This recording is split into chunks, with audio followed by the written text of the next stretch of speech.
ग्रामविकास मंत्री, या जिल्ह्याचे पालकमंत्री आदरणीय जयकुमार गोरेजी, आपले जिल्हाध्यक्ष शशिकांत चव्हाणजी, आमदार देवेंद्र कोठेजी, विक्रांत पाटीलजी, सचिन कल्याण शेट्टीजी, राजनजी पाटील, नरेंद्रजी काळे, इंद्रजीतजी पवार, असलमजी चौधरी, रमेशजी माने, सतीशजी काळे, विकास वाघमारे, अनिलजी काळे, मनीषजी देशमुख, प्रणवजी परिचारक, प्रकाशजी चौरे, दीपकजी माडी, सचिनजी जाधव, या ठिकाणी उपस्थित सर्व पूर्व जिल्ह्यातील मंडळाध्यक्ष, जिल्हा कार्यकारिणी पदाधिकारी, या ठिकाणी उपस्थित श्री अंकुश अवताडेजी, लहूजी अवताडे, कोमलताई अवताडे, महेशजी बिराजदार, सुदर्शनजी यादव, समोर अनेक मान्यवर बसलेले आहेत, त्यांची नाव घेऊ शकलो नाही, मागे अनेक मान्यवर उभे आहे. थोडा उशीर झाल्यामुळं खरं तर मी तुमची सर्वांची क्षमा मागतो. आम्ही 8:30ला वेळेवर येणार होतो, 8:30ची वेळ दिली होती, पण सकाळी 7 पासून कुठेही न थांबता आम्ही प्रवास करतोय, तरी इतका उशीर झाला आहे आणि त्यामुळं आपल्याकडे पोहोचण्याकरता थोडा उशीर झाला. खरं तर मला तुमच्या सर्वांचे मनापासून आभार मानायचे आहे की आपण सर्वांनी लोकसभेच्या, विधानसभेच्या, जिल्हा परिषदेच्या निवडणुकीमध्ये भारतीय जनता पक्षाला प्रचंड मजबूती देण्याकरता, आपली सत्ता आणण्याकरता, सरकार आणण्याकरता हाळाची काळं रक्ताचं पाणी केलं. विधानसभेच्या निवडणुकीमध्ये आपल्या सर्वांची भावना होती की देवेंद्र फडणवीसजींचं सरकार यावं, देवेंद्र फडणवीसजींचा शपथविधी व्हावा आणि या महाराष्ट्रामध्ये गतिमान, पारदर्शी आणि लोकाभिमुख सरकार यावं. मी तुम्हाला नतमस्तक होतो.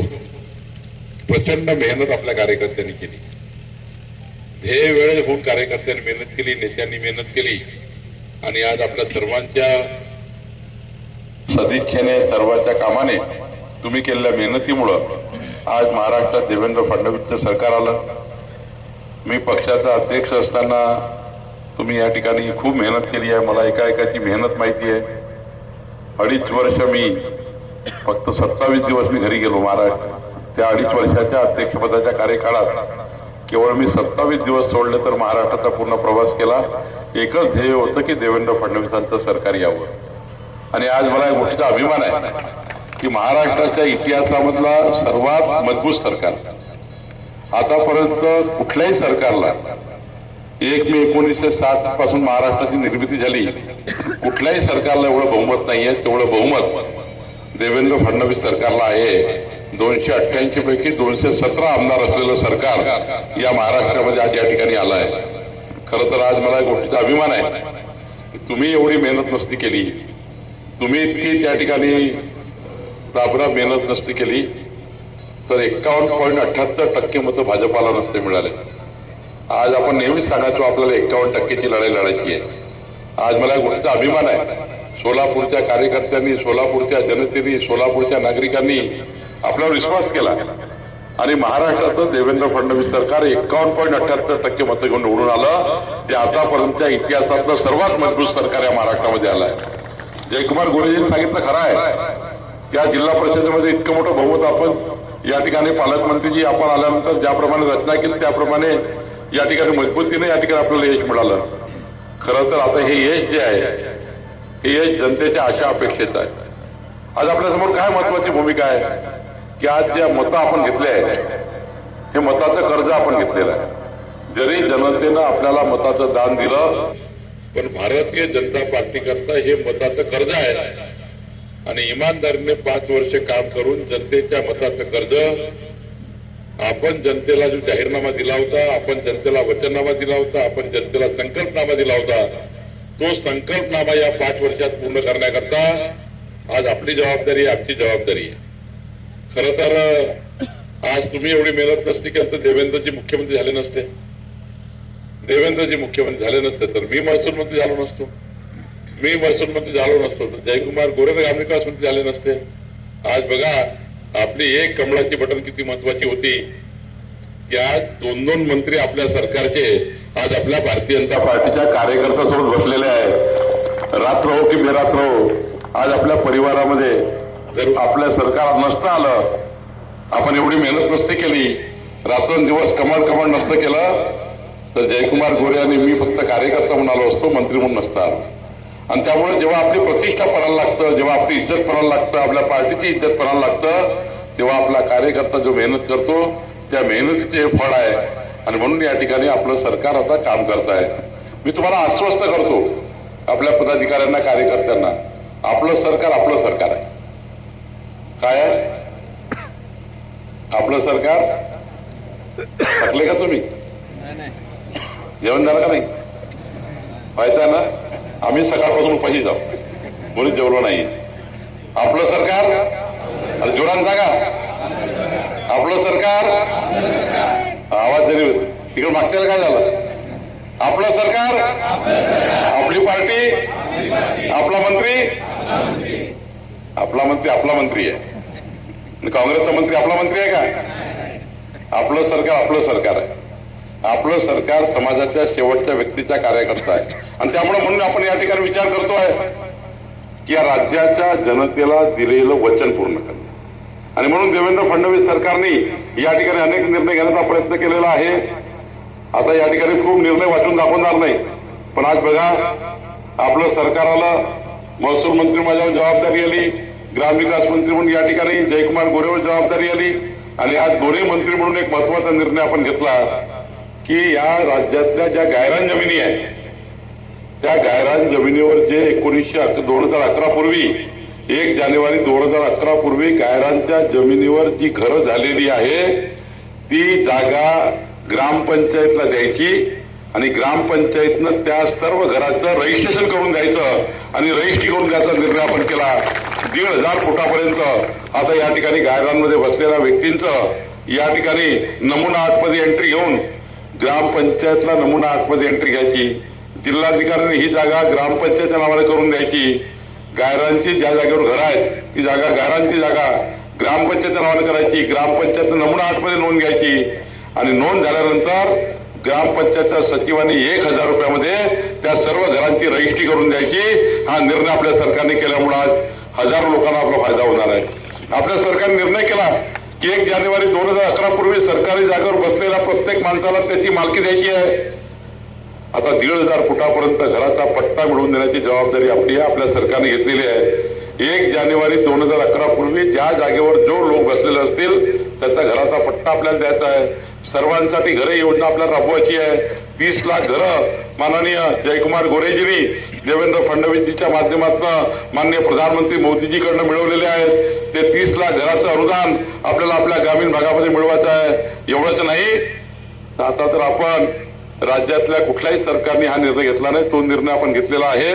आता राज्यामध्ये मुख्यमंत्री बळीराजा पानन शेतरस्ते वहिवाट रस्त्याची योजना आणली आहे.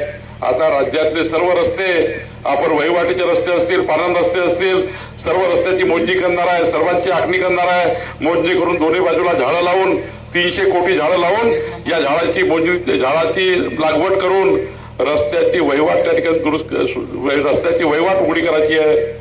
आणि एवढंच नाही तर या 5 वर्षामध्ये 15 लाख रुपये प्रति किलोमीटर देऊन या ठिकाणी सर्व रस्त्याची मजबूतीकरण करण्याचा निर्णय आपण करतोय, जेणेकरून ग्रामविकास विभागाने, महसूल विभागाने मुख्यमंत्री बळीराजा पानन रस्ते योजनेमध्ये सर्व रस्ते करण्याचा निर्णय आपण घेतलेला आहे. जसं नॅशनल हायवेला क्रमांक आहे, राज्यमार्गाला क्रमांक आहे, तसे क्रमांक प्रत्येक रस्त्याला देण्याचा निर्णय आपण केला आहे. प्रत्येक ग्रामीणच्या रस्ते, प्रत्येक क्षेत्रस्त्यांना, वहिवाटीच्या रस्त्यांना ग्रामीण मार्ग देण्याचा आपण निर्णय करतोय. आणि एवढंच नाही तर या ठिकाणी संपूर्ण रस्त्यांचं मजबूतीकरण करण्याचा निर्णय घेतोय. मी असा मानणारा कार्यकर्ता आहे की शेतकऱ्याच्या शेतात 12 तास वीज असेल, शेतकऱ्याच्या शेतात जर पाणी असेल आणि शेतकऱ्याच्या शेतामध्ये मजबूत रस्ता असेल तर शेतकऱ्याचा पोरगा कधी सरकारी नोकरी मागायला जाणार नाही. तो आपल्या शेतीमध्ये 4 पट उत्पन्न घेईल आणि या ठिकाणी खऱ्या अर्थाने मजबूतीने काम करेल. खरं तर आपल्या सरकारने त्या महसूल खात्यात 48 निर्णय केले. तुकडेबंदी कायदा आपण निरस्त केला. तुकडेबंदी कायद्याने आता बघा, मी आताच बोललो, या ठिकाणी जयकुमार गोरे होते, सर्व होते. तुकडेबंदी कायद्याने आता जेवढे घरं झाले आहेत त्या घराचं स्वामित्व देण्याचा निर्णय होणार आहे. या ठिकाणी आपण येण्याचा कायदा रद्द केला. या राज्यामध्ये आता कुठला येणे घेण्याची गरज नाही आहे. जिकडं ज्याचं रहिवासी क्षेत्र असेल रहिवासी घर बांधा, औद्योगिक क्षेत्र असेल तर इंडस्ट्री करा, वाणिज्य असेल तर व्यापार करा, पण या राज्यामध्ये कुठे आता येण्याचा कायदा राहील. आता पुढच्या काळामध्ये तुमच्या जीवनाचा सर्वात मोठी क्रांती करणारा, तुमचं आमूलाग्र परिवर्तन करणारा लँड टायटलिंग ऍक्ट येत आहे. आता तुमची जी प्रॉपर्टी आहे, सातबारा आहे, तुमचं घर आहे, या घराला त्या ठिकाणी कब्जेदार आहे. फक्त सातबारा म्हणजे काही मालकीत्व नाही आहे, सातबारा म्हणजे कब्जेदार आहे. पण पुढच्या काळामध्ये आपण असा कायदा आणतोय ज्यातनं या ठिकाणी आपल्या सर्वांच्या घरांचं स्वामित्व मिळणार आहे. मी एवढंच सांगेल, मी हे काय सांगतोय की आपल्या कार्यकर्त्यांनी जी मेहनत केली आहे, त्या मेहनतीच्या भरोश्यावर जे आपलं सरकार आलं आहे, ते सरकार आता आपल्याला पुढे न्यायचं आहे. मी एवढीच विनंती करेल कार्यकर्त्यांना, कोणी निराश राहायचं नाही, कोणी निराश व्हायचं नाही. आपल्या कार्यकर्त्यांनी आज मजबूतीने आपलं सरकार आणलं आहे आणि आपलं सरकार आता 2047 पर्यंत राहणार आहे. कुठपर्यंत राहणार आहे? अरे जोराने बोला ना. 2047 कितीपर्यंत? आपलं सरकार आहे. काय म्हटलं मी? आपलं सरकार, आपली पार्टी, आपलं सरकार 2047 पर्यंत. 2047 पर्यंत आपलं सरकार राहणार आहे. कारण आपलं सरकार लोकाभिमुख आहे, आपलं सरकार पारदर्शी गतिमान राहणार आहे. या ठिकाणी जयकुमार गोरे सारखा एक तेज तर्रार ग्रामविकास मंत्री या ठिकाणी बसलेला आहे. काळजी करायची गरज नाही. या जिल्ह्याचा पालकमंत्री आहे. बघा बरं सचिन कल्याण शेट्टी किती दमदार आहे. चेहरा बघा सचिनचा. हे देवेंद्र कोटे बघा कसा तुफान आहे.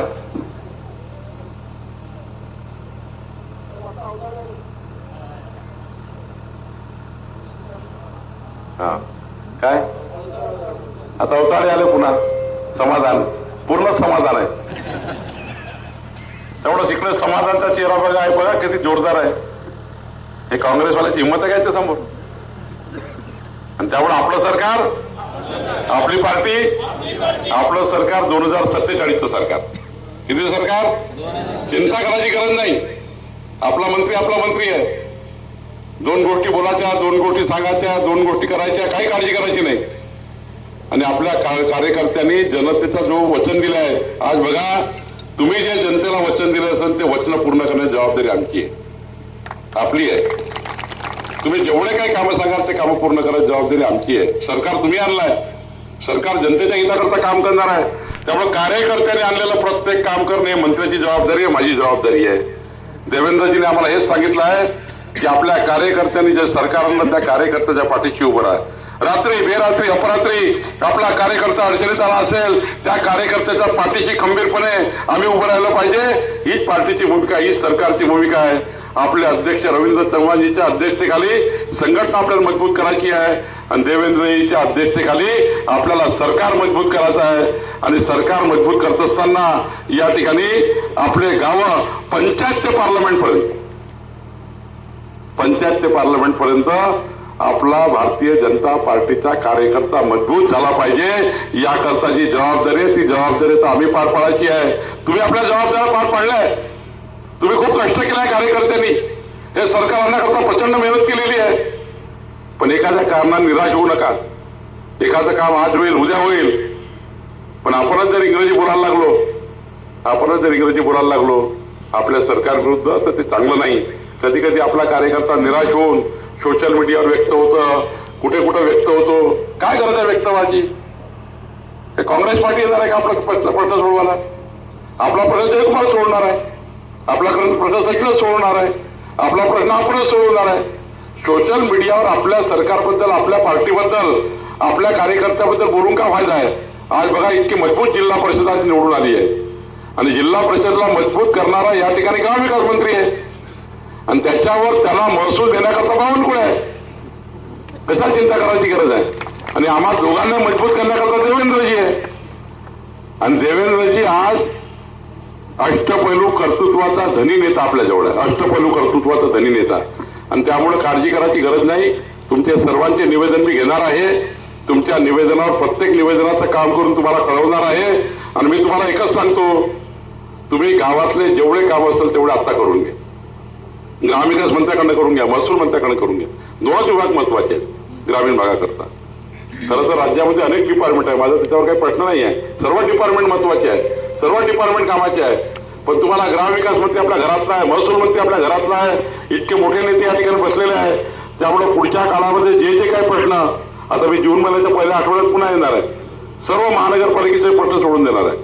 मी तेव्हा जिल्हा परिषदला 4 तास बसणार आहे. तेव्हा जिल्हा परिषदला 4 तास बसून माननीय ग्रामविकास मंत्री, महसूल मंत्री हे जर आजूबाजूला बसले तर एकही प्रश्न शिल्लक राहत नाही, जिल्ह्याचा एकही प्रश्न शिल्लक राहत नाही. आणि मी जर या ठिकाणी मुख्यमंत्री आणि मी जर सोलापूर शहराचा विचार केला तर सोलापूर शहराचे प्रश्न राहणार नाही. आणि त्यामुळे आपण जनतेची जी मतं घेतली आहे, जो आश्वासन दिलं आहे, जे वचन दिलं आहे ते पूर्ण करू एवढंच अभिवचन देतो. अंकुश अवतारेजी, तुमच्या निवडणुकीमध्ये मी या ठिकाणी माईकवर एक या ठिकाणी प्रश्न मांडला होता की घोडके वस्तीमध्ये आपण त्या ठिकाणी त्या घरं कायदेशीर करून देण्याचे. मी घोडके वस्तीचे सर्व घरं कायदेशीर करून देतो, काळजी करू नका. 25/3/2026 जो शासन निर्णय आपण केलेला आहे त्या निर्णयामध्ये 1 जानेवारी 2011 पूर्वीचे सर्व घरं कायदेशीर करण्याचा अधिकार तहसीलदारला दिला. तहसीलदार आहे का? कुठे तहसीलदार? हो तहसीलदार, तुम्हाला अधिकार दिले, आता दिले ना अधिकार, मग घोडके वस्ती झाला पाहिजे ना. तेव्हा 25/3/2026 25/3/2026 झाले. आता 4 झाला, 5वा झाला, 6वा महिना येते झाला, 2 महिने झाले शासन निर्णय केला, काही करायचं नाही तुम्हाला. 25/3 मुळे तुम्हाला सर्व अधिकार तहसीलदारला देऊन टाकले. काही राहिले का शिल्लक? मला जून महिन्याच्या पहिल्या आठवड्यात येण्यापूर्वी घोडके वस्तीचे सर्व मालकी दिले पाहिजे, त्यांचा सर्व पट्टे वाटप झाले पाहिजे, याची काळजी आपण घ्या. आणि आज जेवढे प्रश्न माझ्यासमोर उपस्थित होतील त्या सर्व प्रश्नाला निकाली काढण्याची जबाबदारी या ठिकाणी माझी आहे. आपण सर्वांनी जे निवेदन आणलं ते मला द्या. मी पुन्हा एकदा आपली क्षमा मागतो आणि तुमचे खूप खूप आभार मानतो. तुमच्यासारख्या देवदुर्लभ कार्यकर्त्यांनी जे 51% मतं घेऊन आपलं सरकार आणलं त्याबद्दल मी सर्वांचे आभार मानतो. खूप खूप धन्यवाद.